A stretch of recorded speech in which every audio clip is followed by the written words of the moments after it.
बैठ, रो मत, मैं हूं ना।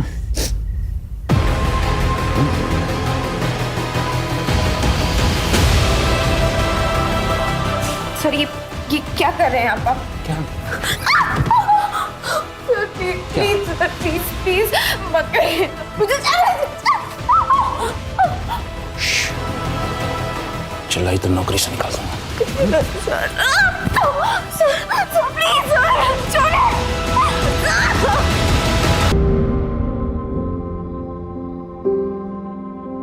मंजू, ये कितना गीला पोछा लगा रही है? लादी कब सूखेगी? 50 बार समझा चुकी हूँ।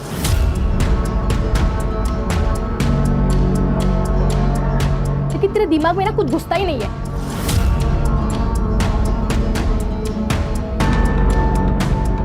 यूजलेस।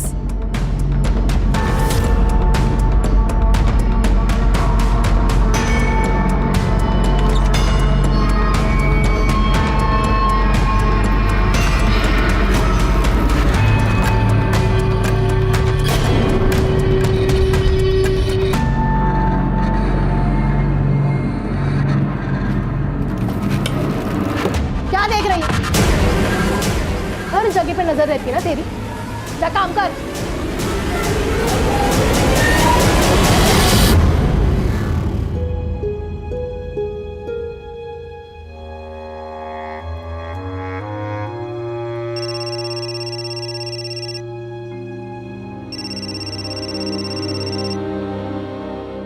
किशोर, ताई का फोन है। कैसी है बेटा? मैं ठीक हूँ आई। पैसे मिल गए थे ना? एकदम सही समय पर।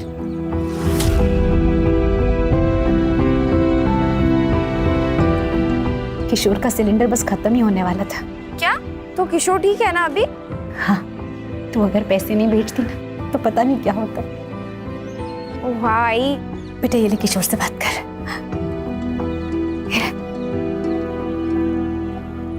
ताई, अब मुझसे मिले कब आओगे?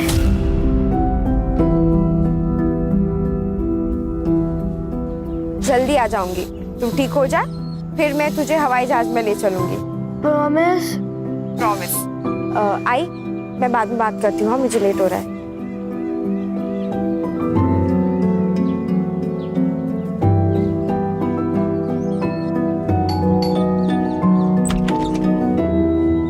टाइम मिला तुझे वापस आने का?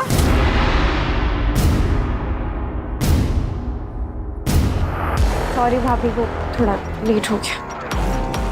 सॉरी भाभी, इतना लेट आई है, अभी घाई घाई में काम करेगी। नहीं भाभी, आप टेंशन मत लीजिए, मैं अच्छे से काम करूंगी। घाई घाई के चक्कर में ना कहीं गंदगी नहीं रह जाए। और हाँ, वो मीता के घर जाके आई या जाना बाकी है? नहीं भाभी, बाकी है। अभी तो मैं शिल्पा भाभी के घर से आ रही हूँ। सुन, तुझे ना पैसों की जरूरत थी, इसलिए वो शिल्पा के घर में काम करने बोला था। वो तेरा पार्ट टाइम है, ये फुल टाइम है। लेकिन तुझे मेरे घर के काम की और मीता के घर के काम की बिल्कुल चिंता नहीं है। बेटा ये घाई घाई में काम करती है।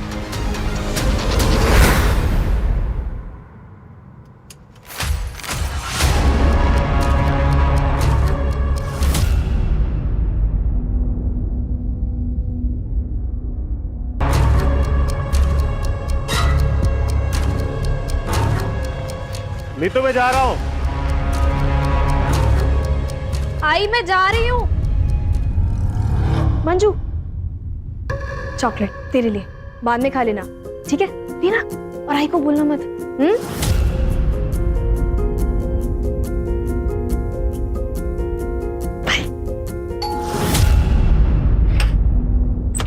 अरे मंजू, तू आ गई? अच्छा। जी भाभी।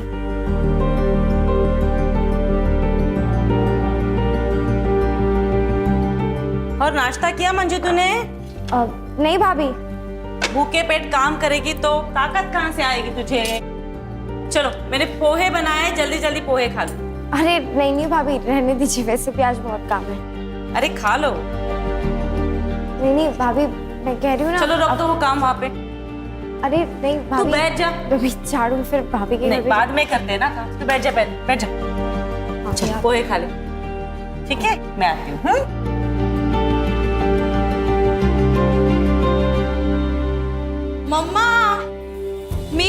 प्रोजेक्ट फाइल नहीं मिल रही है। आपने देखी क्या? दीदी एक मिनट, मैं ढूंढ देती हूँ। You eat, sweetheart. I'll find it.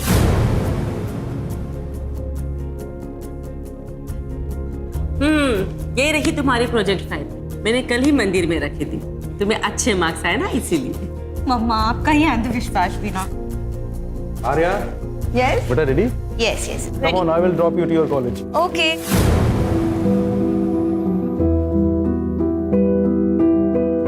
Bye, मम्मा। बाय बेटा। Bye, bye, Manju.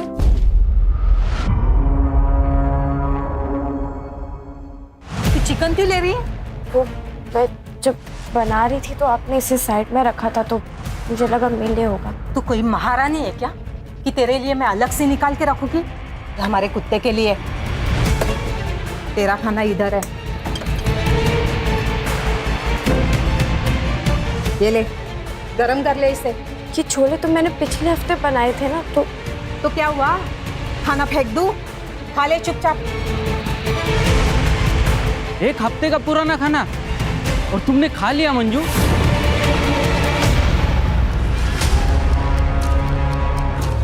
तो क्या करती? भूख लगी थी तो खा लिया।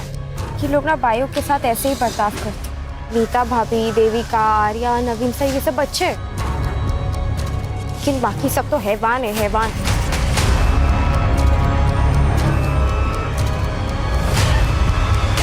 मंजू, क्या करे उधर? घर आके कुछ काम ही कर ले। क्या चक्कर क्या चल रहा है वो वॉचमैन देवेंद्र के साथ?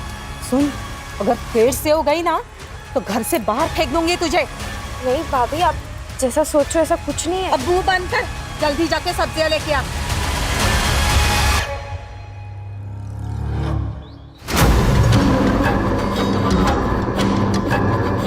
देखो दत्तू, तुम मेरा रास्ता छोड़ दो, ठीक है?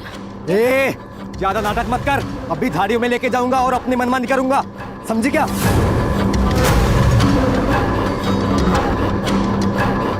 क्या बकवास कर रहे हो तुम? तेरे को बकवास लगता है? हाँ, बकवास लगता है? तू ऐसे नहीं मानेगी।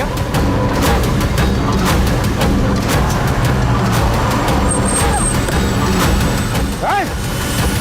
छोड़ दे। हाँ?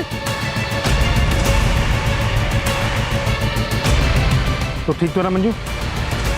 मंजू, छोड़ूंगा नहीं मैं तुझे। हाँ? चल घर चल, चल चल चल।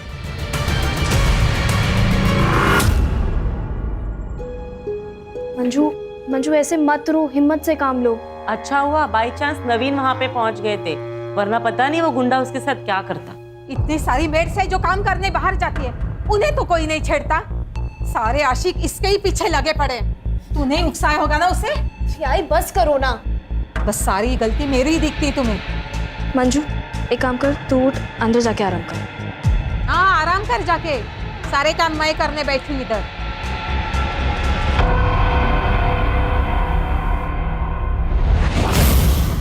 बेटा मेरी मजबूरी थी, एक तो तुझे काम पर कभी नहीं जाने देती, खुद मेहनत करके दोनों को पाल लेती, लेकिन किशोर को मेरी जरूरत है। और तेरे बाबा के बारे में तो जानती है ना, सारा पैसा दारू में उड़ा देते हैं। मुझे पूरा यकीन है एक दिन ये सारी मुसीबतें खत्म हो जाएंगी।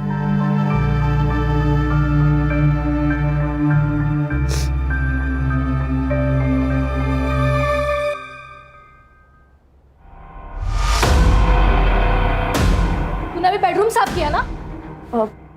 हाँ दीदी, मैंने अच्छे से साफ किया है। हाँ, और कबर्ड भी। तेरी नजर थी ना पैसों पे, पूरे 5000 रुपए गायब हुए। कहाँ पे गए पैसे? नहीं दीदी, मुझे इस बारे में कुछ नहीं पता है। पैसे कहाँ पे? बता मुझे नहीं पता। दीदी आराम से पहले आप शांत हो जाइए। मैं क्या कह रहा हूँ, आप एक बार फिर से चेक कर लीजिए, क्योंकि मुझे नहीं लगता कि मंजू ने ऐसा कुछ किया होगा। नहीं सत्यम, मुझे पूरा यकीन है कि ये इसी का किया धरा है। नहीं दीदी, मुझे सच में नहीं पता। नहीं पता? तुम्हारी पर्स कहाँ पे? एक मिनट भैया, मैंने सच में नहीं लिए पैसे। अभी पता चल दीदी, मैंने नहीं लिए। मैंने ये क्या है?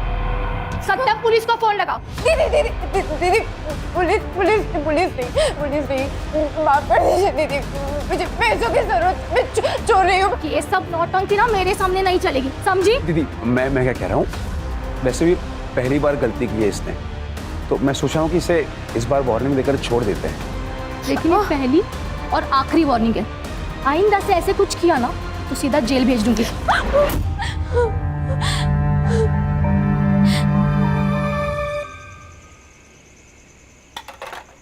मंजू क्या कर रही है? चलते। अरे लेकिन कहाँ? अरे यार, मम्मा पापा देविका के पेरेंट्स के साथ बाहर गए, हम भी कहीं चल के पार्टी करते हैं ना। लेकिन दीदी हम जा कहाँ रहे हैं बताइए तो। अरे तुम बैठो, हम लॉन्ग ड्राइव पे जा रहे हैं। सिट।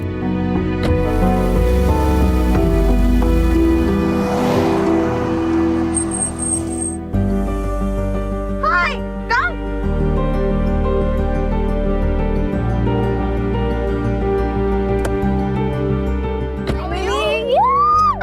कैसी है?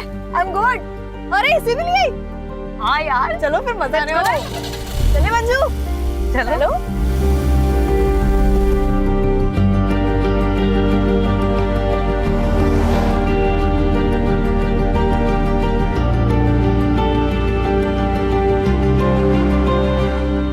अरे हाँ, सेना।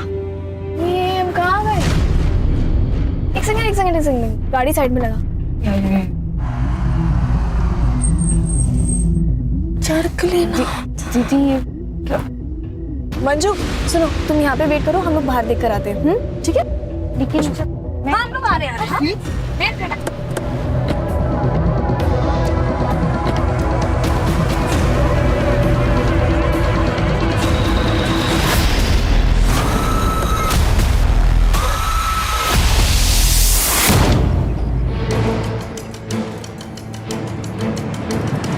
अरे तू अब तक मीता के घर काम करने गई नहीं?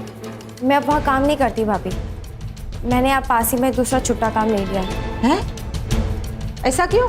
वहाँ काम बहुत होता है ना भाभी, इसलिए।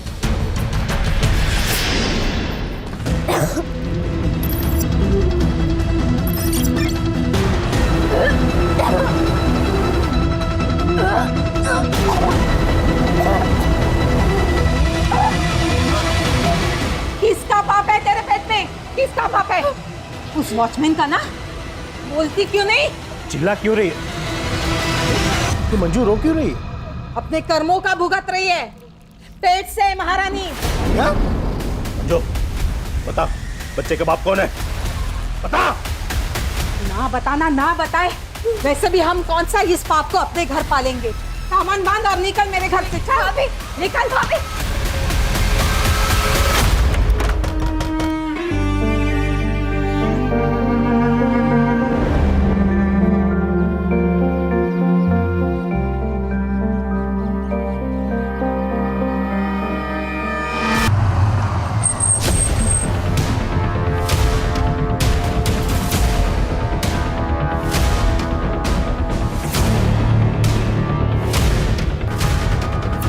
चेहरे की फोटो खींच के सारे महाराष्ट्र के पुलिस स्टेशन में सर्कुलेट कर दो और बॉडी को पोस्टमार्टम के लिए भेज दो। ओके सर, बॉडी आइडेंटिफाई हो गई है। मंजू काले नाम है, उम्र 17 साल। सर कुछ दिन पहले हिंजवड़ी पुलिस स्टेशन में उसने एक कंप्लेंट भी लिखवाई थी। सर मंजू घर में काम करने वाली बाई थी। सर उसने शिल्पा माथुर और उसके भाई सत्यम राठी के खिलाफ कंप्लेंट की थी कि वो उनको सैलरी नहीं दे रहे। और उनका क्या कहना है? सर शिल्पा का ये कहना है कि मंजू ने उनके घर पे चोरी की थी। मंजू को उन्होंने रंगे हाथों पकड़ा भी था, इसलिए उसको बाद में नौकरी से निकाल दिया। ठीक है, ओके सर। सिर्फ शिल्पा और उसके भाई को बुला लो। सर चोर थी वो। पहली बार मैंने उसे रंगे हाथों पकड़ा था।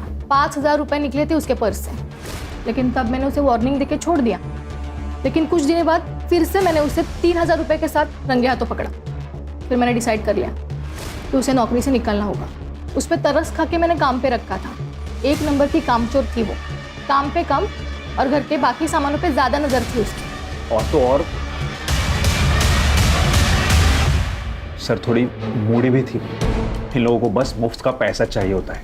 वैसे तो मंजू मेनली नवीन और बलराज के घर पे काम करती थी, पर उसे पैसों की बहुत ज़रूरत थी, इसलिए मैंने उसे पार्ट टाइम जॉब पे रख दिया था। पर मुझे क्या पता था कि वो हमारे घर पे ही चोरी करेगी। गणेश भाई सर, मंजू जहाँ जहाँ काम करती थी ना, वहाँ के एड्रेस जरा लिखवा दीजिए।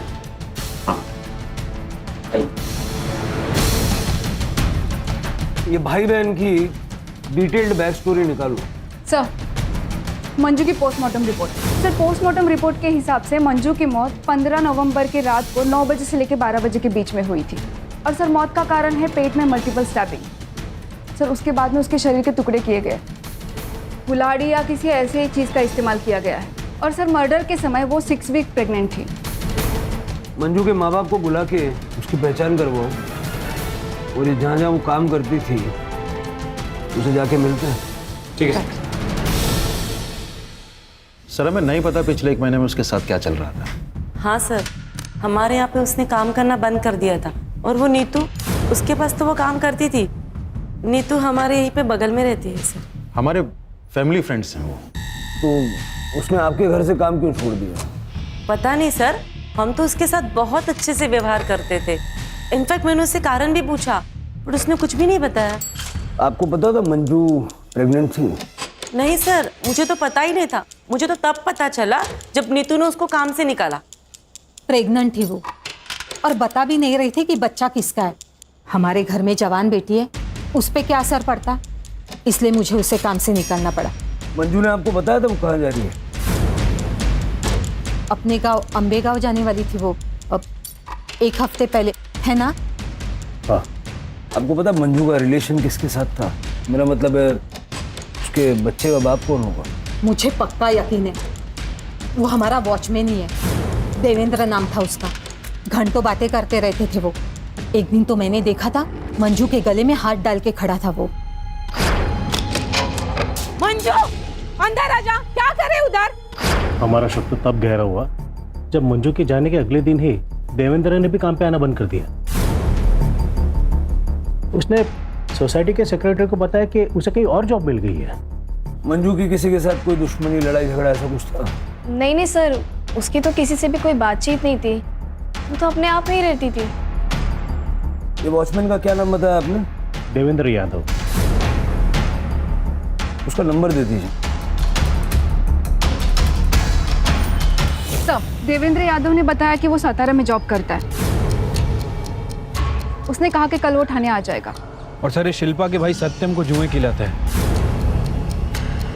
इसने बहुत सारे लोगों से पैसे भी उधार ले रखे हैं। इतना ही नहीं, इसने बहुत सारे लोगों से मारपीट भी की है। मतलब हो सकता है कि पैसों का जोल सत्यम ने किया और इल्जाम मंजू पे डाल दिया। लेके आओ इस सत्यम को। तो तूने शिल्पा से पैसे नहीं चुराया? सर वो मैंने कहा ना सर, मैंने कोई पैसे नहीं लिए सर। चोरी तो मंजू ने की थी सर।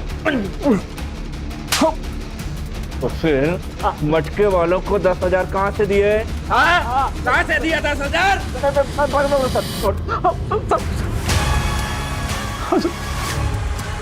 मैं दीदी के कबड़ से छोटी छोटी अमाउंट लिया करता था सर, ताकि दीदी कभी नोटिस ना कर पाए। एक दिन मंजू ने मुझे ऐसा करते हुए देख लिया सर।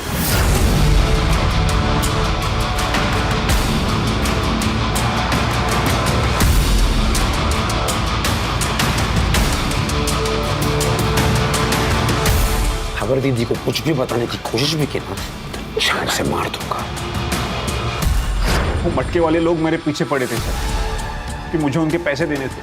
इसलिए सर एक दिन मैंने सीधे 5,000 रुपये निकाल लिए, और फिर दीदी को शक हो गया ना, इसलिए मैंने वो पैसे फिर से मंजू की पर्स में रख दिए। और फिर दीदी को मंजू की पर्स से वो पैसे मिल गए सर। फिर भी मैंने दीदी से कहा था सर मंजू को एक और मौका देने के लिए। बोला बनता है। इसका डीएनए सैंपल लो और शहर से बाहर जाना नहीं, अच्छे बच्चे की तरह घर में रहना। चल इसका सीडीआर और लोकेशन निकल लो। देखो 15 नवंबर की रात को। सर, मंजू के घर वाले आए, उन्होंने बॉडी आइडेंटिफाई कर ली। मंजू हमारी पहली और आखिरी उम्मीद थी साहब, तो वो भी चली गई। हमारी बच्ची कभी घर पहुंची ही नहीं। आपको पता है आपकी बेटी 6 वीक से प्रेग्नेंट थी? या उस बच्चे का बाप कौन था? क्योंकि नवीन और बलराज की फैमिली का कहना है कि मंजू को भी नहीं पता था कि उस बच्चे का बाप कौन था। झूठे है सबके सब। मंजू को मालूम था, तभी तो उसे सुनसान जगह ले जाकर तमंचा दिखाकर उसका बलात्कार करवाया गया। बच्ची की जिंदगी को बर्बाद कर दिया। आपको यकीन है कि ऐसा ही हुआ था? कैसी बात कर रहे हैं साहब? आप खुद भी सोचिए ना साहब, कोई भी माँ बाप अपनी बच्ची के बारे में जानबूझकर ऐसी बात करेगा? साहब, हम दोनों वहां बात करने भी गए थे उनसे, जब मंजू ने हमें बताया। बहुत हो गया, झूठा इल्जाम मत लगाना हमारे ऊपर। और हमारी बच्ची झूठ क्यों बोलेगी? हम लोग का साथ देने के बजाय तुम लोग हमें झूठा बोलते हो। लेकिन हम ऐसा क्यों करेंगे? Rape on gun point? Manju झूठ मत बोल, टेल देम ट्रूथ। गलत साथ थे, ये दोनों ने मेरे साथ गलत किया। अरे किया होगा तभी तो बोल रही है ना। उन दोनों लड़कियों ने अपनी गलती मानने से इनकार कर दिया और उनके घर वालों ने मामले को रफा दफा करने के लिए मंजू को हर महीने 25,000 देने का वादा किया। आई बाबा, मुझे घर ले चलो ना, मुझे यहाँ काम नहीं करना है। हम जाके पुलिस कंप्लेन कर देते हैं ना। तूने सुना नहीं क्या कहा उन्होंने? 25,000 रुपए महीना। किशोर को ठीक करना है या नहीं? बेटा, बाबा एकदम ठीक कह रहे हैं, मैं तुझे घर ले जाती, लेकिन अगर किशोर को ठीक करना है ना तो तुझे काम करना पड़ेगा। मजबूरी है हमारी। मान जा। वो आखिरी बार था जब मैंने अपनी बच्ची को गले से लगाया और दत्तू तो उसे पहले से ही परेशान कर रहा था। ये दत्तू कौन है? एक आवारा लड़का है साहब, उसी एरिया का, जो जब भी घर से बाहर निकलती थी उसे छेड़ता था। एक बार तो नवीन साहब ने भी बचाया। तो आपने पुलिस कंप्लेंट नहीं की? मंजू करना चाहती थी साहब, लेकिन बदनामी के डर से मैंने उसे रोक दिया कि कहीं काम न चला जाए। जब पता नहीं मंजू चली गई, अब हमारा क्या होगा? मेरे को तो डर है साहब कि मेरा किशोर भी मेरे को छोड़ के चला जाए। बिलीव मी सर, मंजू बहुत हार्ड वर्किंग थी, उसके लिए बुरा लगता था, इसलिए मैं और देविका उसे घुमाने लेके गए थे ताकि उसे अच्छा लगे। फैक्ट सर, वो तो हमारे साथ एंजॉय भी बहुत कर रही थी सर। उसके बाद देखा कि हम लोग रास्ता भटक गए, फिर हम किसी से रास्ता पूछने के लिए भी उतरे। सामने एक छोटा सा स्टॉल था, फिर खाने पीने के लिए हम लोग सामान लेकर आए। देखा मंजू बहुत रो रही है और उसने कहा कि उसके साथ किसी लड़की ने ज़बरदस्ती करने की कोशिश की और पता नहीं सर वो हमें ब्लेम करने लगी और ये बोल के कि हमने गन पॉइंट पे रख के उसका रेप करवाया, जबकि सर उस वक्त हम वहाँ थे भी नहीं। एक्जैक्टली सर, और पूरे रास्ते हम उससे पूछते रहे कि कौन था, किसने किया, पर सर वो हमें ब्लेम किए जा रही थी। और तो और सर, घर जाने के बाद तो बहुत बड़ा बवाल हुआ। हमारे पेरेंट्स हमसे ही झगड़ने लगे और हम पे ब्लेम करने लगे। सर उस दिन बहुत गर्मा गर्म, इसलिए हम लोगों ने डिसाइड किया कि हम मंजू की सैलरी डबल कर दें ताकि हमारे परिवार और हमारी बच्चियों को कोई प्रॉब्लम हो। सर तब जाके उसके पेरेंट्स माने। सर उनका तो पूरा प्लान था हमसे पैसे ऐंठने का। वो उनका बेटा पता नहीं बीमार है भी या नहीं, पूरा खानदान झूठा है सर। सर आपको क्या लगता है, क्या सच है? देखो, इस वक्त कौन सच बोल रहा है कौन झूठ बोल रहा है ये बता पाना मुश्किल है। इस सारे परिवारों की छोटी से छोटी डिटेल निकल। ये ठाकुर और विर्क फैमिली के बारे में कुछ बता सकती हो? हाँ मैडम, ये हर फंक्शन में तो ये लोग सबसे अच्छे से बात करते हैं, लेकिन नीतू और मीता बहुत अच्छे दोस्त भी हैं। जैसे उनके पति की आपस में दोनों की दोस्ती है, और हाँ वो दोनों आपस में बिजनेस पार्टनर भी हैं मैडम। मीता थोड़ा सा खराब बोलती है लेकिन सबसे सही रहती है, लेकिन वो जो नीतू है ना, वो ना थोड़ी नकचड़ी है मैडम। पता नहीं कहाँ की महारानी समझती है अपने आप को। नवीन तो एकदम अच्छा आदमी है सर, क्या कम बोलता है लेकिन एकदम फ्रैंक और ओपन माइंडेड है सर। और वो बलराज, वो तो एकदम का लेक्चर है सर। एक बार तो मैंने उसे अपने बेटे को तारते हुए देखा था, तब से मैंने अपने बेटे को मना कर रखा है उसके अपने से बात न करे। मैम, मैं बस हाय हेलो करती हूँ आर्या और देविका से, उससे ज़्यादा मेरी कोई दोस्ती नहीं है, लेकिन वो दोनों हमेशा साथ रहती है। और मैंने सुना है कि वो दोनों साथ में पार्टी करती है और ड्रग्स भी लेती है। आ गए आप लोग। किशोर को मैंने खाना खिलाने की बहुत कोशिश की, जरा सा ही खाया उसने, आप खिला देना। ठीक है।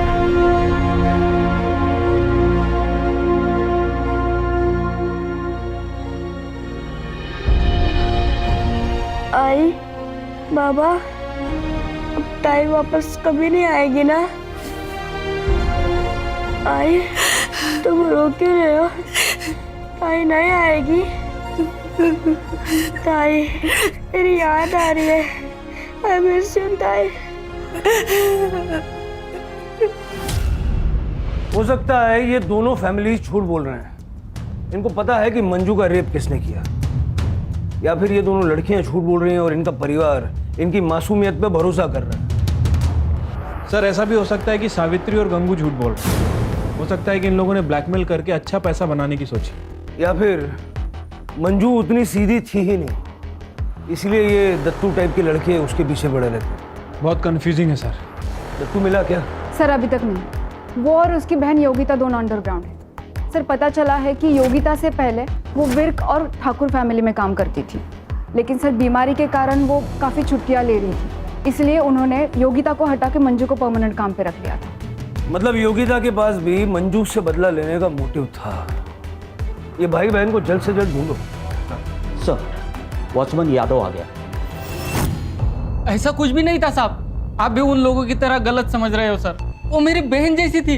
बहन, मुंह बोली बहन, ये सब बहाने बहुत फालतू लगते हैं। बात समझ में आ रही है? सर कसम खा के कहता हूँ साहब, उसको मैं बहन मानता था। उसके जाते ही तूने जॉब क्यों छोड़ी? सातारा में अच्छी जॉब मिल गई थी और पेमेंट भी अच्छी थी, इसलिए मैंने वो जॉब छोड़ दी। और साहब ये तो इत्तेफाक था कि मंजू ने और मैंने साथ में जॉब छोड़ी। साहब जाते वक्त मंजू ने मुझे बाय भी नहीं किया। मंजू का मर्डर हो गया है और तुझे बाई की पड़ी है, हाँ? नीतू विर्क ने बताया कि मंजू की प्रेगनेंसी का जिम्मेदार तू है। क्या? अब ये मत बोलना कि तुझे पता नहीं था मंजू प्रेग्नेंट थी। नहीं साहब, मुझे पता था। नीतू मैम ने मुझसे बात की थी जब उनको पता चला कि मंजू प्रेग्नेंट थी। सच बता यादव, तूने ही मंजू को प्रेग्नेंट किया है ना? नहीं मैम साहब, वो मेरी बहन जैसी है, पर मुझे पता है वो किसकी वजह से प्रेग्नेंट है। किसकी वजह से? नवीन साहब। मैडम 1 महीने पहले नवीन साहब ने उसके साथ रेप किया था और इसी वजह से मंजू ने उनके घर का काम छोड़ दिया था। ये बात मुझे खुद मंजू ने बताई थी। भाई यादव, मानना पड़ेगा, कहानियाँ बहुत अच्छी सुनाता है, लेकिन पुलिस के आगे कहानी सुनाने पे तालियां नहीं तमाचे मिलते हैं। कसम खा के कहता हूँ साहब, मुझे ये बात मंजू ने बताई थी। मुझे मंजू पे पूरा भरोसा था। वो बहुत खुददार और प्यारी लड़की थी साहब। वो अपने परिवार के लिए दिन रात काम करती थी। उसको अच्छी जिंदगी मिलनी चाहिए थी साहब। उसके खुली को मत छोड़ना। याचा DNA सॅम्पल घेऊन मग याला पाठवा जा। तो यादव सच बोल रहा है ना, या झूठ? देवेंद्र ने मुझे बताया था कि नवीन ने मंजू का रेप किया था। मैंने ये बात मीता को भी बताई थी और बाद में मेरे हस्बैंड ने भी मुझे कंफर्म किया था। मतलब तुम भी ये बात पहले से जानते थे? जी सर, नवीन ने 1 महीने पहले ही मुझे बताया था। जिस रात मंजू ने लड़कियों पे इल्ज़ाम लगाया कि गन पॉइंट पे उसका रेप करवाया गया। क्या तूने मंजू का रेप किया? हाँ यार, कल रात को मैं लेट घर पहुंचा था और मैंने थोड़ी सी ड्रिंक भी कर रखी थी। मंजू ने जब मुझे बताया कि किसी ने गन पॉइंट पे उसका रेप किया तो यार मैं अपने ऊपर कंट्रोल नहीं कर पाया। मैं आउट ऑफ कंट्रोल हो गया था। और सच बताऊं तो मुझे उसके ऊपर गुस्सा भी था यार। उसने बेवजह हमारी बच्चियों को इसमें घसीटा है। मैं तो सिर्फ कंसोल करने की कोशिश कर रहा था यार। बस बैठ, रो मत, मैं हूं ना।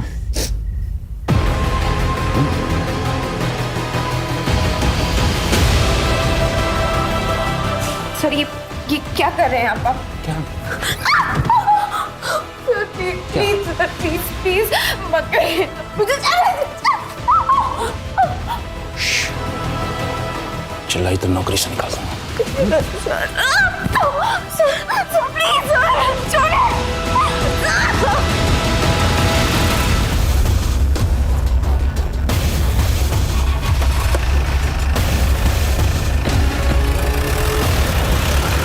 पता है, किसी के चेहरे पे तो जाना ही नहीं चाहिए। किसे पता था कि नवीन एक रेपिस्ट होगा? सर, दत्तू और उसकी बहन योगिता मिल गए हैं। गांव में छुपे हुए थे, कांस्टेबल जादव लेकर आ रहे हैं। सर, सत्यम राठी की इस लोकेशन हिसाब से 15 नवंबर की रात को वो अपने घर पे ही था। और सर उसके डीएनए भी फीटस से मैच नहीं हुए हैं। ये यादव की डीएनए रिपोर्ट आई? सर वो अभी तक आए नहीं है और नवीन की डीएनए रिपोर्ट भी पेंडिंग है। फीटस का डीएनए से मैच होना बहुत इंपॉर्टेंट है नवीन से। हमें पता चला कि तुझे मंजू से प्रॉब्लम थी क्योंकि तेरे सारे काम वो ले रही थी और इसीलिए तूने उसका मर्डर कर दिया। नहीं, मैंने ऐसा कुछ नहीं किया। और तू हीरो, तूने मंजू का रेप किया ना? अपनी दीदी का रास्ता साफ करने के लिए उसका मर्डर कर दिया, बोल वरना। नहीं साहब, वो सब तो मैं ड्रामा कर रहा था उसको डराने के लिए। रेप किया, मैं तो उसको जिंदा जलाने के लिए बोलता था।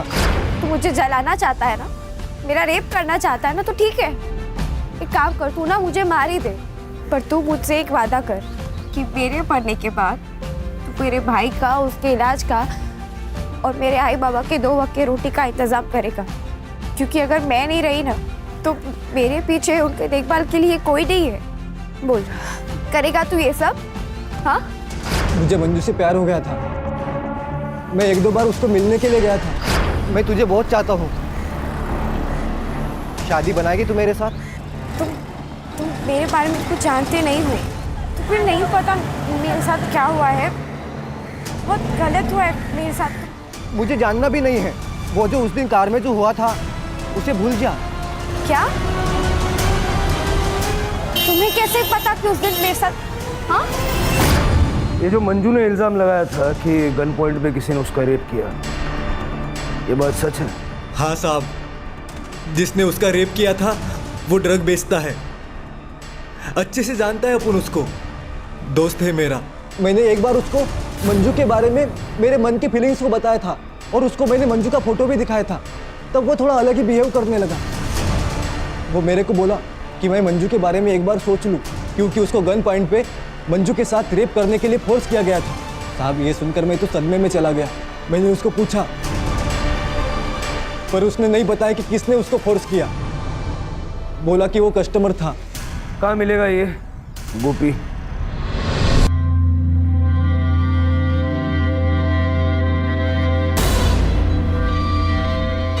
शादी को देना, ठीक है? चला, और माल किधर गया?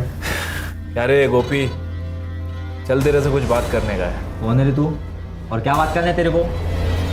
वो गन पॉइंट वाला मर्डर केस है ना, उसके बारे में। साहब, आर्या और देविका सिर्फ लेस्बियन नहीं बल्कि 1 नंबर की नशेड़ी भी थी। बहुत एडजस्ट किया उन दोनों के वास्ते। अमाउंट बहुत ज़्यादा हो गया था। मैंने बोला पहले का अमाउंट क्लियर करो फिर माल मिलेगा। फिर साहब वो लोग ने 1 महीने पहले एक सुनसान जगह पे बुलाए थे साहब।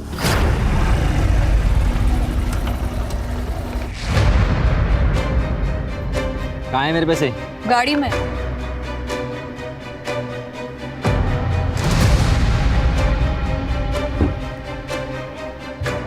अबे ये क्या है? कहाँ है मेरे पैसे? अबे यही है तेरा पेमेंट, चल भरपूर ले। क्या कर रहे हो तुम लोग?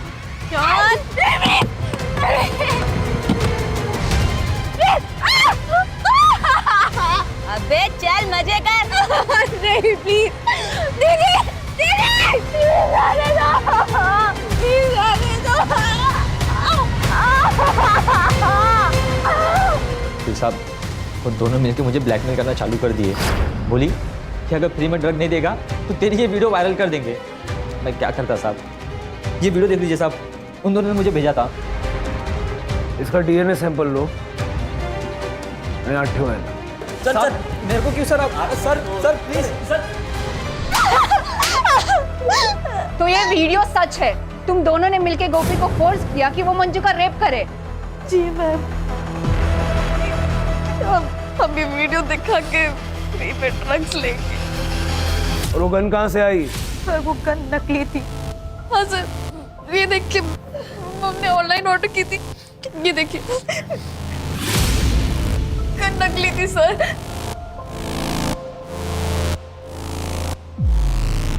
और इसके बारे में क्या कहना है?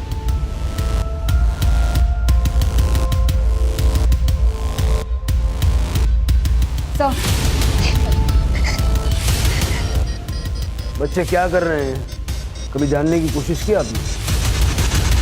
सारे माँ बाप को लगता है कि हमारे बच्चे बहुत अच्छे हैं, बहुत सीधे हैं, लेकिन बच्चों की हरकतों पे नजर रखने की जिम्मेदारी भी माँ बाप की होती है। क्यों चला दो गिन्ना? चलो।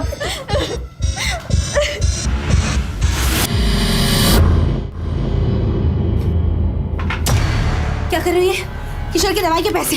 तो मैं क्या करूं? मैं क्या करूं मतलब? क्या बोलने की कोशिश क्या कर रहे हो? अरे जाऊंगा मैं। अरे हाँ, तुम्हारी वजह से मेरी ताई चली गई, तुमने मेरी ताई को मार डाला। मास्क लगा बेटा, मास्क लगा, मास्क लगा। ऐसे नहीं बोलते बेटा, मास्क लगा, मास्क लगा, मास्क लगा, मास्क लगा।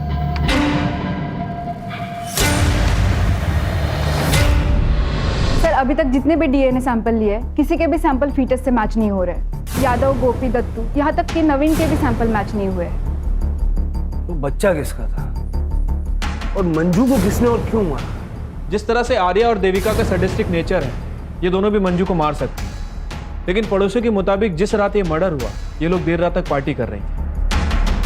फिर क्या हो सकता है कि कोई ऐसा है जिस पे अभी तक हमारा शक नहीं गया, या जो हमारे सामने ही नहीं आया? यादव का वीडियो कॉल आ रहा है, उठाओ।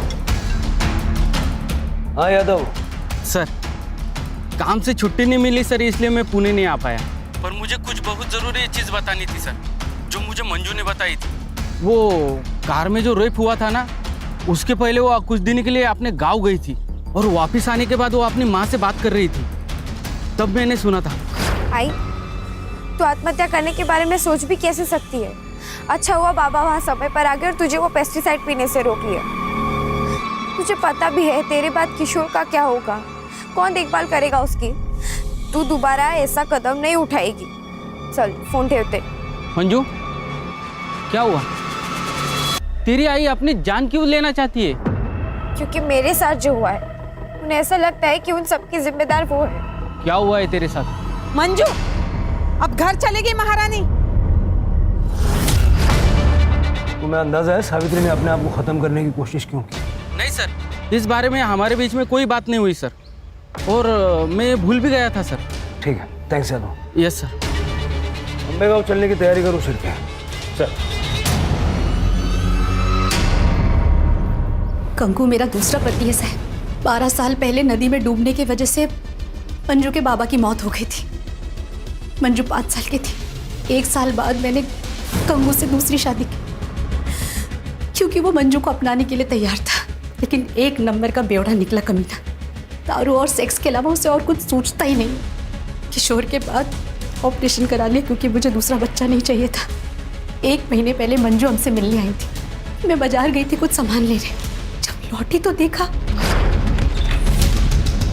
मंजू! मंजू! मंजू! मैं उसे संभाल नहीं पाई और अगले दिन वो काम पे चली गई। अब पति के खिलाफ पुलिस में रिपोर्ट तो नहीं कर सकती थी ना। फिर मुझे लगा कि मैंने अपनी बच्ची को धोखा दिया, इसलिए मैं जीना नहीं चाहती थी। लेकिन गंगू ने मुझे बचा लिया।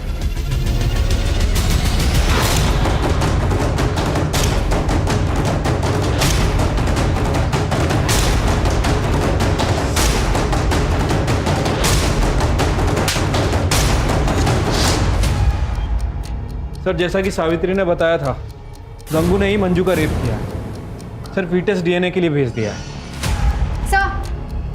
सर 15 नवंबर का सीसीटीवी फुटेज मिल गया है। तालाब पे जाने वाले रोड का सीसीटीवी फुटेज। सर 15 तारीख की शाम को 5 बजे के आसपास नवीन की गाड़ी यहाँ से गुजरी है। लेकिन नवीन ने तो कहा था कि उसकी गाड़ी बलराज लेके गया था खंडाला बिजनेस मीटिंग के लिए और रात को लौटा था। नहीं सर, वो झूठ बोल रहा है। ये देखिए दूसरे कैमरे के सीसीटीवी फुटेज। लेके आओ दोनों को।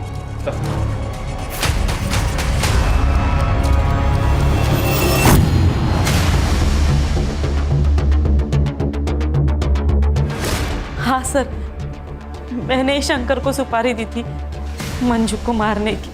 नीता भाभी, मुझे अम्बे गाँव तक छोड़ने के लिए थैंक यू। हाँ इट्स ओके मंजू, और अपने पैसे के लिए चिंता मत करना। मैंने नीतू से बात की है, वो तुम्हें पैसे दे देगी।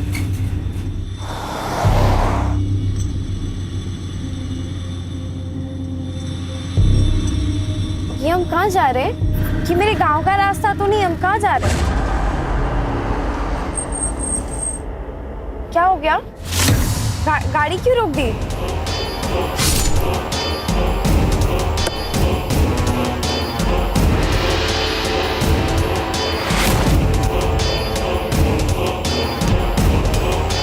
सर मुझे डर लग रहा था कि उसकी प्रेगनेंसी की बात कहीं बाहर ना आ जाए। शर्म नहीं आई? एक महिला होके तुमने अपने पति के घिनौने काम को छुपाने की कोशिश, यहाँ तक कि मंजू का खून कर दिया। और वैसे तुम्हें बता दूं, मंजू के पेट में जो बच्चा था नवीन का नहीं था। लेके जाओ इनको। मैडम चलो। Thank you. जब भी पुणे आओगे मिलना जरूर। ख्याल रखना। सर गंगू का डीएनए फीटस से मैच हो गया है, जैसा कि देवेंद्र को प्रॉमिस किया था। मंजू को इंसाफ दिला दिया सर। सर वो किशोर काले, मंजू का भाई, उसकी डेथ हो गई। सर जब से हम अंबे गांव से वापस आए तब से उसने ऑक्सीजन सप्लाई और दवाई लेने से मना कर दिया था। संभालो अपने आप को। सर अगर ये सो कॉल्ड पढ़े लिखे लोग मंजू को जिंदा रहने देते तो कम से कम किशोर तो जिंदा होता। फिर हमारी सर्विस में इमोशन का कोई काम नहीं। वैसे तो तुम काम ही नहीं कर पाएंगे। अब यही प्रार्थना करो कि वो दोनों भाई बहन जहाँ कहीं भी हों खुश हों।